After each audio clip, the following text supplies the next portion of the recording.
So I just finished watching Loonatics Unleashed Season 1, and you're probably wondering, why did you do this? Why did you watch this show that aired over 15 years ago, which is one of the most derided entries into the Looney Tunes oeuvre? Well, I don't have a specific reason for watching it. I just sort of, it piqued my interest. It's very much well, number one, it's a 2000s time capsule. Number two, it's very much an interesting case study in sort of trying to reinvent something and getting a very negative reaction. This is just going to be me giving my thoughts on the show. I do have my problems with it, but this isn't going to be me just bashing on the show the entire time and saying how much I hate it, primarily because it's very difficult to get worked up over a show which aired over 15 years ago, especially if you're like a Looney Tunes fan who like there's been like really recently like the HBO Max Looney Tunes cartoons which really bring it back to tries to bring it back to its roots. But I think, you know, it's interesting to go back and look at a time capsule like this. So, first of all, what is Loonatics Unleashed? Well, back in the early 2000s, the Looney Tunes brand was not too hot, and so some Warner Brothers executives thought to themselves, okay, we gotta make it cool and hip for the kids. So it's basically the Looney Tunes, but superheroes in the future. And there's like a bizarre amount of lore behind the show. It's very interesting to watch because it feels like a show which was made by people who weren't that interested in making a Looney Tunes show, but were assigned to adapt the Looney Tunes into a more modern show. And there are just a bunch of odd things about it. In a weird way, the show does have its problems, and I'm going to get into its problems very soon. But in a weird way, this show does sort of click with me in a weird way. Not because I think it's great or anything like that. It's very mediocre and it has a lot of problems. But because I'm a very creative type who gets a lot of ideas and stuff, if a show is bad but it has creative potential and I can look at it and say to myself, ooh, they could have done this and this and this to make it better, then I'll become a fan of that show just on the fact that I can think of in my head what would have been a better version, even if the show itself isn't that good, if that makes sense. I know I'm really weird like that. Another good example of a show like this would be Dino Squad, which no one remembers, but that's not a good show at all. It's not a good show, but just because I saw so much potential for what they could have done with it, that I sort of got into it in a weird way. And so I'm sort of having a repeat of that with Lunatics Unleashed, where the show isn't that good, but its ideas and its concepts are a really interesting sort of creative playground, if that makes sense. And I'm like, ooh, if they rebooted this, they could do a good job. And I know that we're talking about a show which no one really likes. I mean, surprisingly, I did find a small Lunatics Unleashed fandom, but I'll just get into my main criticisms first and foremost. So basically, what is the premise of this show?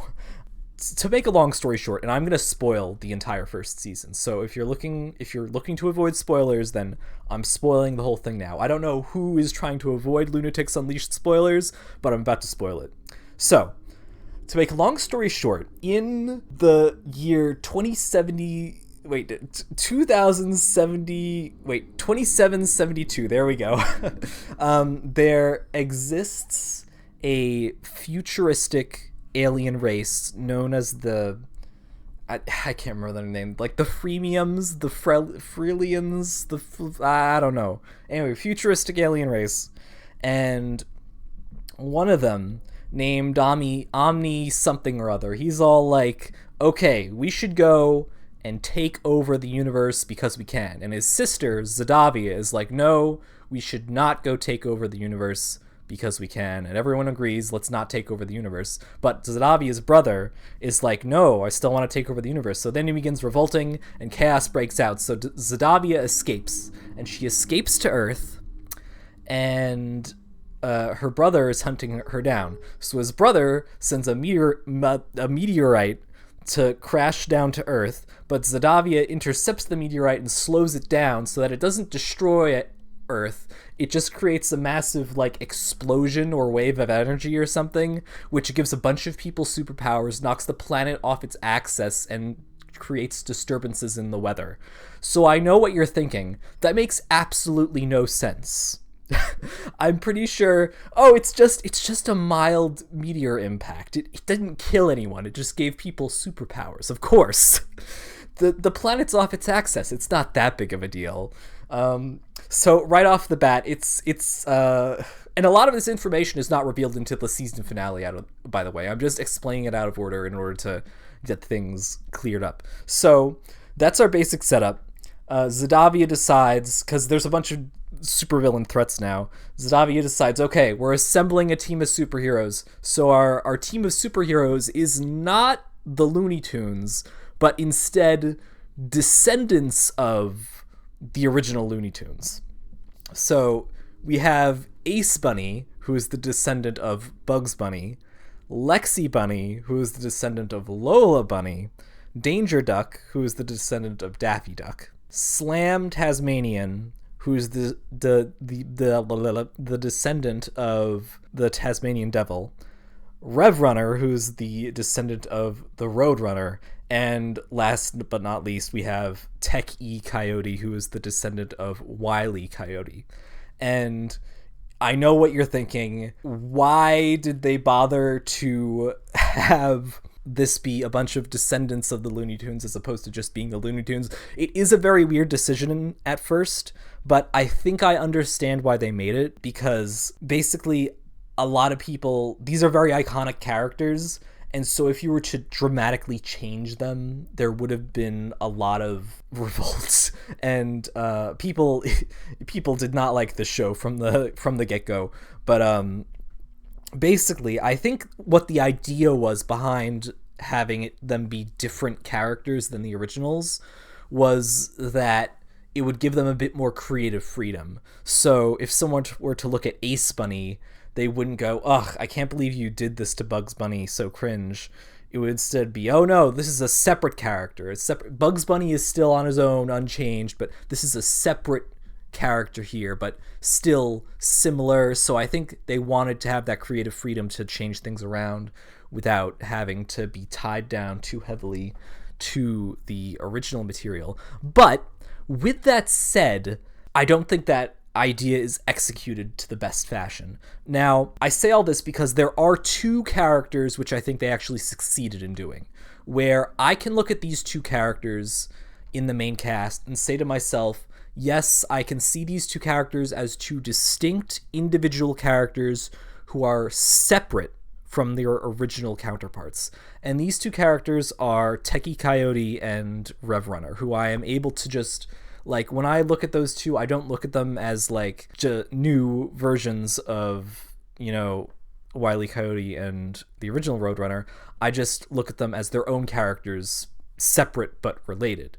And I think a big part of this is because in this show, they talk, as well as they're in a very different situation to what they were back in the original shorts. So with these two, I do think that they stand on their own, and I think out of the main cast of the show, they definitely have some of the better personalities. Then the rest of them, I have mixed feelings on. So Slam Tasmania is very much the stereotypical dumb jock. Well, not dumb jock. Dumb, strong character. Lexi Bunny is the generic girl.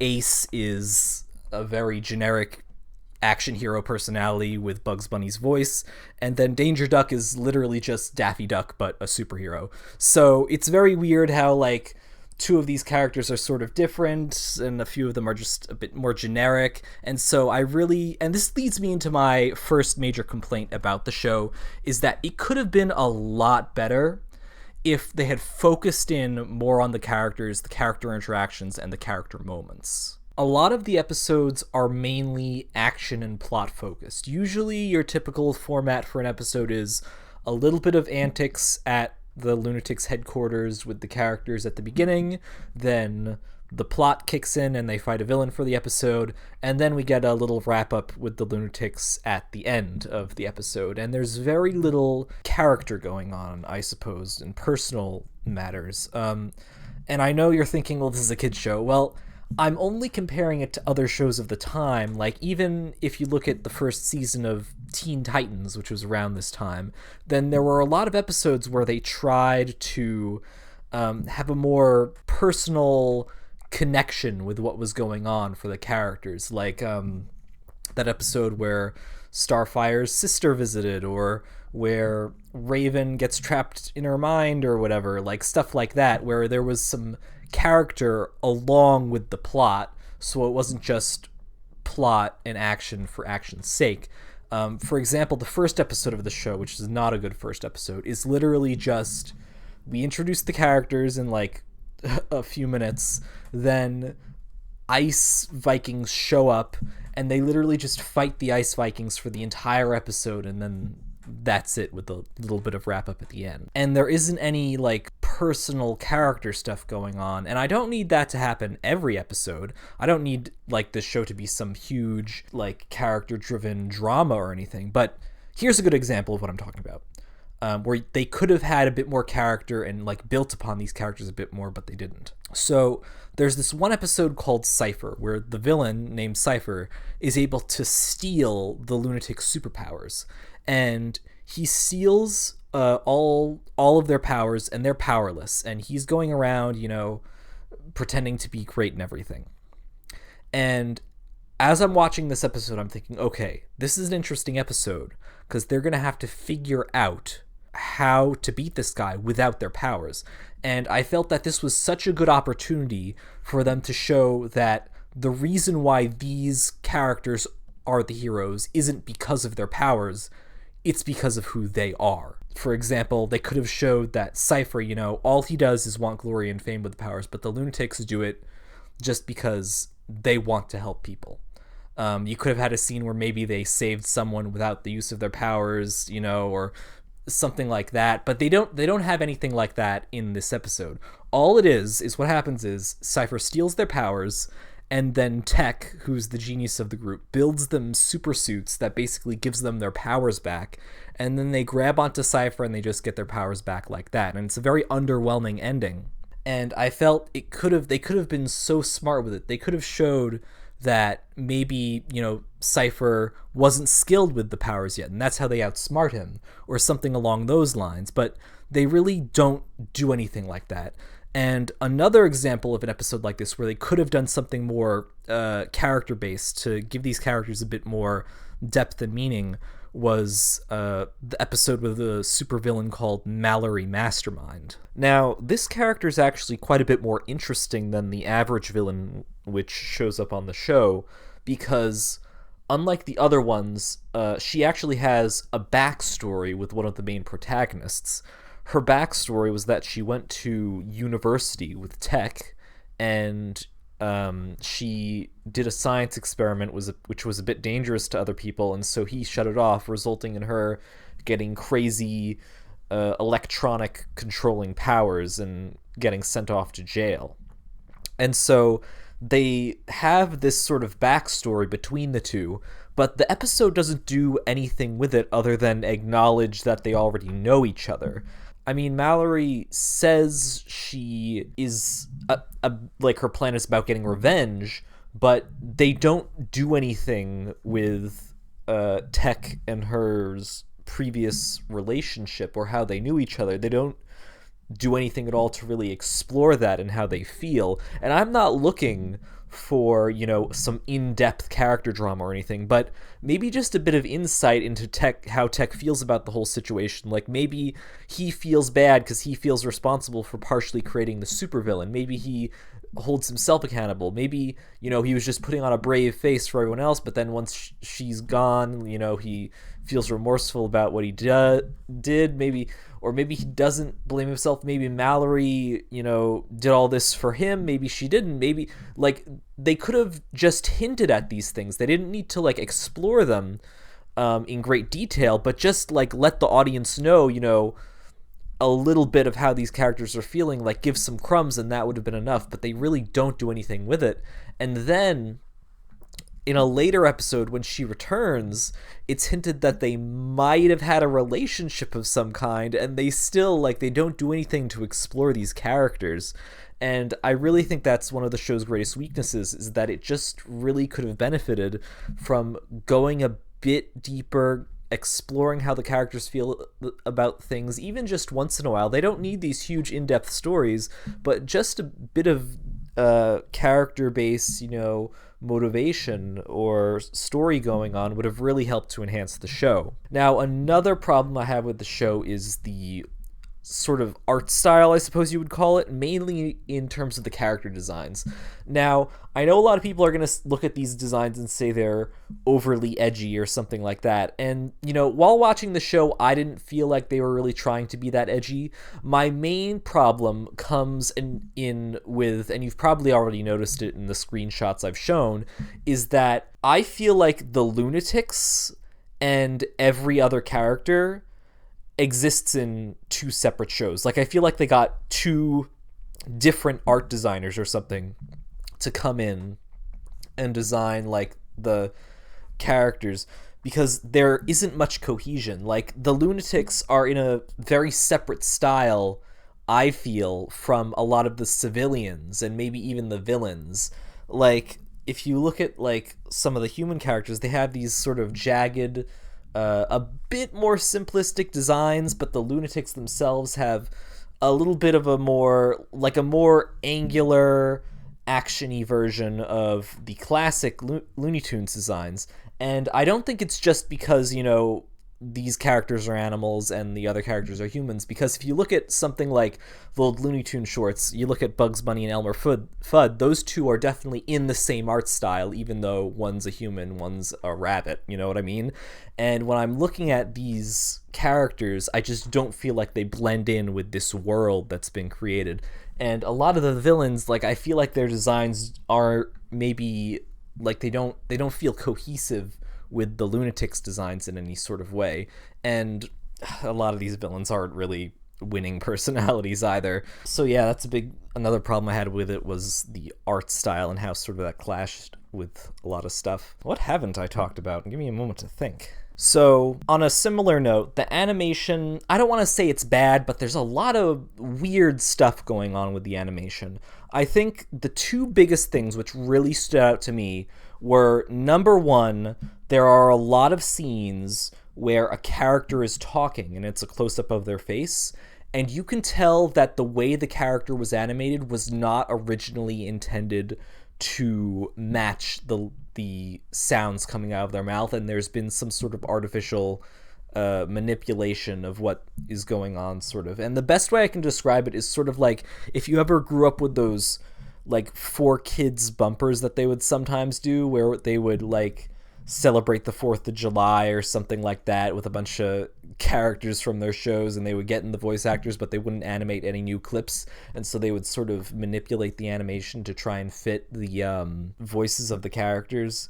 And also, like, old anime abridged series on YouTube where they would, they would record their dialogue, and then they would edit the footage together to try and match the lips to the voices. And it's like that, except it's not done as well, because you can tell, like, maybe a character won't have the right expression that really matches their voice or something like that, and it all feels very artificial in a lot of places. And another thing I noticed is that a lot of the fight scenes are very clunky, especially when there's several enemies that they're fighting off at once. There are a lot of scenes where they're fighting a group of enemies, and the other enemies will just stand totally still, like where one person's fighting a group of enemies, and the enemies will, like, stand totally still and just not react at all while one of their friends is getting beat up or something. Like, at least have, like, a reaction turn or something like that, and it feels very stiff and awkward a lot of the times when they're doing larger action sequences like that. So we've gone over the characters, we've gone over the art style, we've gone over the animation, and I think I think those are the major talking points I wanted to do. I know, like, I really tried to go into this show just looking at it on its own merits, you know what I mean? Like, I know there are a lot of people who were probably familiar with Looney Tunes, and they were thinking, like, it's really jarring and weird to have, like, these more serious versions. And it's not really that serious a show. It's just a very sort of mediocre action superhero cartoon of the time. And that's something I actually like about it, is that it does feel of the time at certain points, just because I'm nostalgic for that era.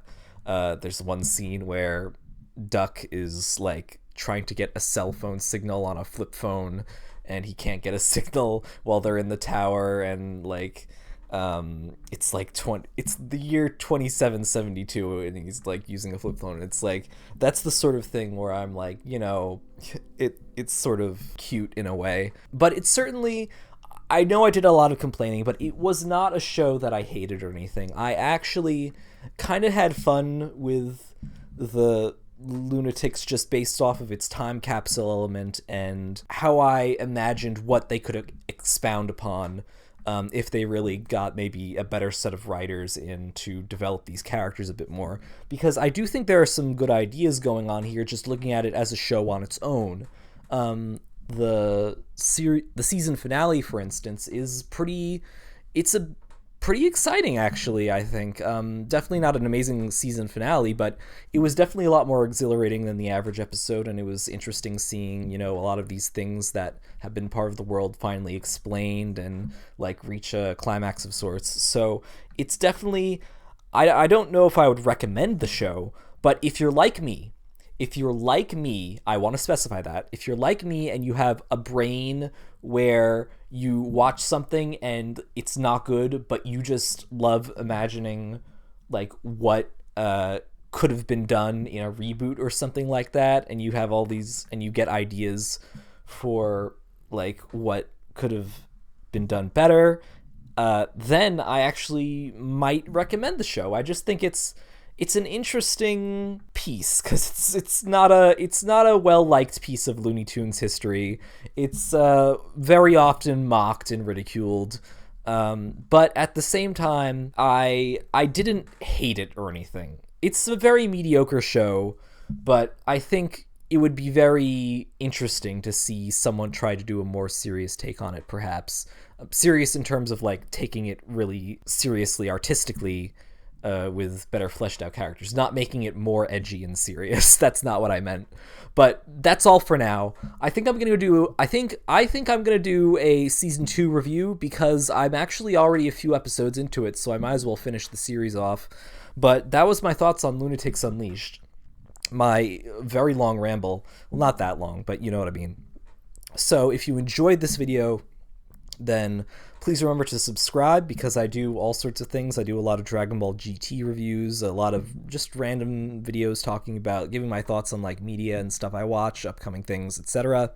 And be sure to, you know, dislike or like, whichever. I'm not gonna tell you which one to do. And leave a comment giving your thoughts on maybe Loonatics Unleashed if you've seen it.